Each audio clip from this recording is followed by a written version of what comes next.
Hi, everyone. My name is Matthew Johnson, and I'm the Marketing and Communications Coordinator here at Greensboro College. It is February 7th, 2022. I'm here today with GC alum Briana Thomas, class of 2015, to discuss her recent book, Black Broadway in Washington, D.C., and to discuss her experiences when she was a student here at Greensboro College. How are you doing today, Briana? Did you have a good weekend? I did have a great weekend. I went to a art gallery to celebrate Black History Month. So, yes, how was your weekend?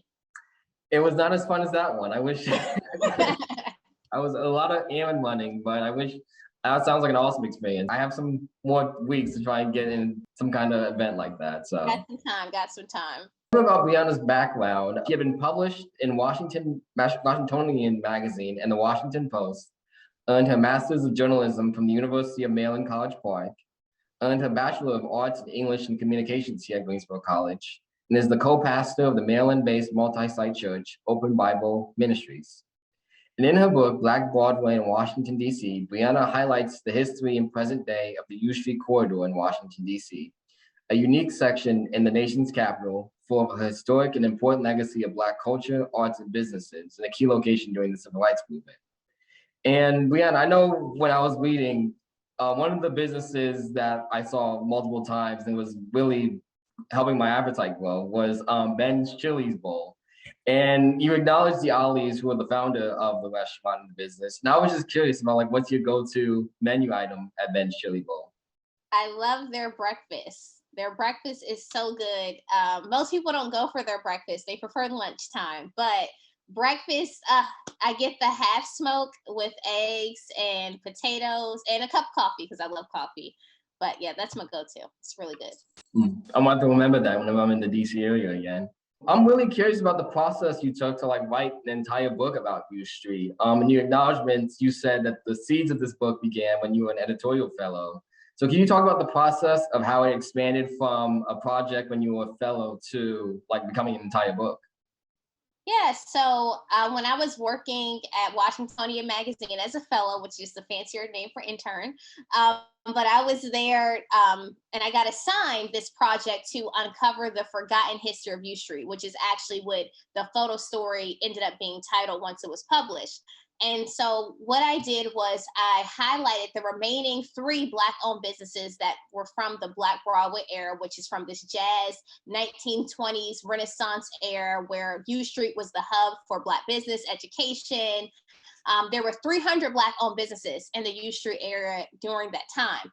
Now, if you go to U Street, there's only three. And you mentioned one of them already, Ben's Chili Bowl, which was founded in 1958, Lee's Flower and Car Shop, which you'll find in my book, and Industrial Savings Bank, which was the first Black-owned bank in Washington, D.C. And so what I did was I interviewed these different people, and it turned into this magazine piece that was published in print and online, and it was nothing special. I had no intentions of being an author because I'm a journalist. That's my background. I was drawn to the story because my grandmother visited U Street a lot, and I dedicated my book to her. So I was passionate about it. So that's probably why I took so much time to write it. But once it was published, my current book publisher saw it. They reached out to me via email, said, "Hey, you should expand this into a book." And I thought it was spam at first because I'm like, oh, why would you ask me to write a book? I'm not a historian. Like, this isn't my field, my background. But I went for it. And 3 years after that, the book is published and out. So, yeah, just putting one foot in front of the other is how I got to writing a book.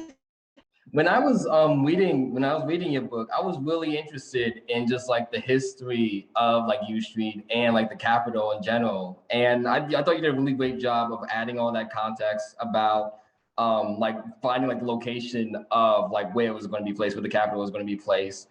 The parade of enslaved Blacks like gaining their freedom after the Civil War, just the whole celebration of that. But then you go to modern time too about the Don't Mute DC movement. So I was curious about, in all your research, was there like one thing or maybe a handful of things that really like surprised you or really like stuck with you in your research about the area? There were so many things that surprised me. I would say the biggest, well, there's like fun facts and then there's surprising. I would say the biggest surprise for me was researching the Union League directory, which was founded by a Black man in the like late 1800s to kind of compile, if you will, different Black-owned businesses. But by 1901, he was able to take somewhat of a census, if you will, that there were 1,000 Black-owned businesses in Washington, D.C. Now, you mentioned how my book starts at the time of DC being established as the nation's capital, which is 1791. Fast forward to 1862, Washington, D.C. has the D.C. Emancipation, which frees 3,100 slaves in Washington, D.C. Yeah. By 1901, we're already owning businesses. So that's the most surprising fact to me, because it just shows the resilience and the creativity of African Americans that not even barely 40 years. And there's 1,000 Black-owned businesses. I don't even know if there's that many right now. Like that's the most, as you see how excited I get. But that was the most surprising fact. I was just blown away by that. I know you had talked about, like, at the beginning of like this talk, about how, like, you had mentioned how there used to be a lot more businesses than there are now.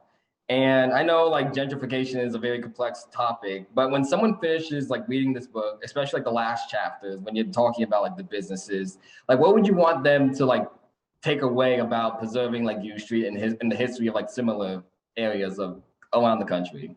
Yeah, and like you said, you see this around the country, right? So it's not just DC. There's so many other places, but in my book, I talk about how DC is literally the fastest gentrified city. Like, it's not incomparable, but it's pretty large in comparison to other places where you see this happen, like in California and Chicago and things like that.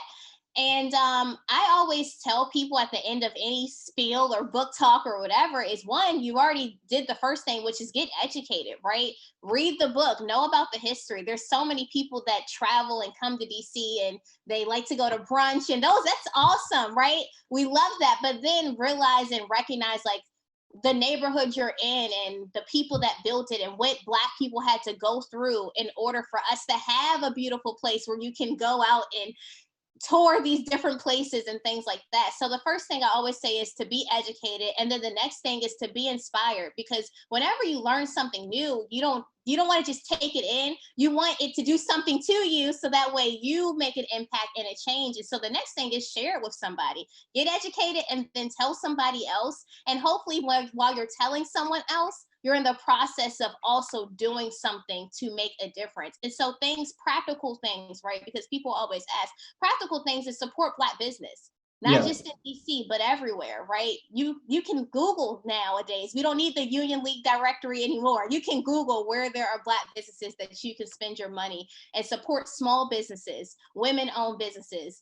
And then the other thing is too, there are plenty of other places to learn the history. My book is just one book, but you can read a book. You can go and tour different museums. There's a Civil War museum that's right on U Street, which is super nice. You can go to the Smithsonian's in DC.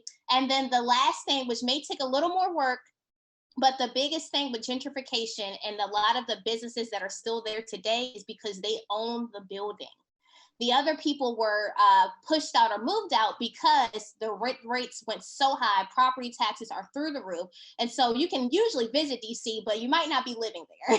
That's how it's set up. And so the other thing is be aware of who your actual like city council is and your congressmen and women. And when you see legislation come up or a community meeting, don't just skip the email, actually go, let your voice be heard, so that way we can nip this gentrification in the bud everywhere. So. Okay. Well, transitioning from DC to Greensboro, I know that you were a very active student at Greensboro College. You were, I believe, like the Religious Life, the United African American Society, a cheerleader, the part of the Collegian, the newspaper here on campus. So what do you remember about the college? And do you have like a favorite memory, like even like in the classroom or just a part of those groups? Yeah, I have so many great memories at GC, from cheerleading and the sports, and I loved football and basketball. And I went to school also with my twin brother, so that's a lot of great memories as well, because he was playing football and I'd be cheerleading. Yeah, I had so many. I would say that one of my greatest memories come from working with the Collegian. And specifically so I was a managing editor for I think a semester and then editor for another semester. But nonetheless, we used to all meet together, just the editors. And we would meet in, I don't know, we were in someone's basement somewhere. I don't even know. It was a small room. That's really all I remember. But those times really mattered to me. And the alum that I met with, they're alum now, but they ended up helping me in the next steps of my journalism career, whether it was applying to a job or going on to get my master's and things like that. But those are one of the best memories, because I think what makes GC special is the smallness of it and the community feel that you're not going to get at a larger college. And when you go to a big school, you miss that small feel. And so those are my best memories, with sitting down, like reading the stories that students wrote and editing them and picking a layout and looking at images. And also we would talk to each other about careers and our goals. And it was like its own little club within itself, within newspaper, but within inside the editorial, board. So those are my greatest memories. I just have like one last question, and I guess it kind of is a branch of the collegian. I know, and I mentioned before you earned your BA in English and Communications here. So could you talk a little bit about like the skills and like what you've learned from like the collegian, the department, and like what would some advice you would give to maybe like a young writer or a young journalist trying to enter the field that you're in now? Well, one of the skills that I learned in terms of writing in the collegiate one is deadlines. If you're a young writer or a journalist, you better make your deadlines. As an author, you're a little more flexible, but as a journalist, the due date is the due date, and editors are not as nice as Dr. John's. So you want to make your deadline. So that was one thing that I learned, was having to keep an order and a schedule, which is very important when you go into adulthood, right? I would say that, and that would be my advice if you want to write, is turn your stuff in on time. And how I learned that wasn't even necessarily from writing. It was when I was editor and I had to do layout. And because this is an interview that's going everywhere into future students, it's okay to have a good time, okay? Because I used to go out and I would have a good time, but I'd make sure I was back home, whether it was at 11 p.m. on Friday night, so I could finish the layout for the newspaper and send it off to Dr. John so we could have it printed in time. So make your deadlines. I would say practice organization now, and that's really one of the greatest things I learned as a young writer and journalist. Okay, well, thank you. Thanks for listening, everyone, and watching. Thanks for listening and watching this episode of This Side of the Pride.